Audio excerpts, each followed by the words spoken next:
ஒரு அமைதியான கிராமம். காலை சூரியன் மெதுவாக உதிக்குது. பச்சை நிலங்களில் ஆடுகள் அமைதியா மேயுது. அந்த அமைதிக்குள்ள ஒரு சின்ன கதை ஆரம்பிக்குது. ஒரு நாள் விவசாயி எல்லா ஆடுகளையும் கூப்பிட்டு சொன்னார், நாளைக்கு நாம எல்லாரும் பச்சை மலைக்கு போகலாம். அந்த செய்தி கேட்டவுடன் எல்லா ஆடுகளும் ரொம்ப சந்தோஷப்பட்டன. அந்த கூட்டத்துல எல்லா ஆடுகளும் கலந்திருந்தது. ஆனா குட்டி மட்டும் தனியா தெரிஞ்சான். முதல்ல குட்டிக்கு ரொம்ப சந்தோஷமா இருந்துச்சு.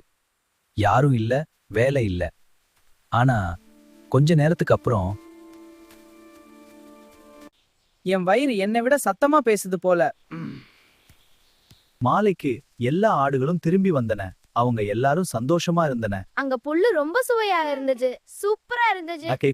அத கேட்ட குட்டி ஆடு அமைதியா பாத்துக்கிட்டே இருந்தான். அண்ணா, நாங்க போன வழியிலே ரொம்ப ஃபன்.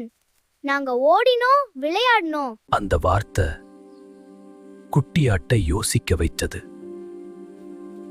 அடுத்த நாள் காலையில் எல்லாரையும் ஆச்சரியப்படுத்தி, நானும் வரேன். சோம்பேறி குட்டி இப்போ மாற ஆரம்பிச்சான். வா போகலாம்.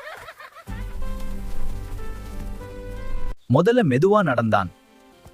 பின்னாடி வேகமா ஓட ஆரம்பிச்சான். அப்புறம் அவன் சோம்பேறி என்பதை மறந்துட்டான். மலைக்கு போனதும் அங்க இருந்த பச்சை புல்ல பார்த்ததும் இதுதான் உண்மையான சந்தோஷம். அவன் ரொம்ப சந்தோஷமா சாப்பிட்டான்.